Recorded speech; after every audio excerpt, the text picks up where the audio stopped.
Hi everyone. Today we will talk about how to fix Instagram try again later will restrict certain activity. To know how to fix Instagram try again later will restrict certain activity, you should just go to settings, you will click.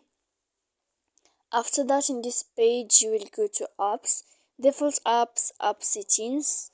When you will see this list, you will go down to find the application of Instagram here, and when you will see this page you will click force stop. When you will end this, you will enter to storage.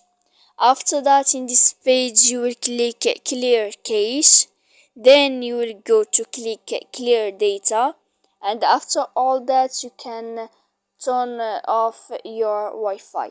So please don't forget to support us by like and subscribe. See you next time.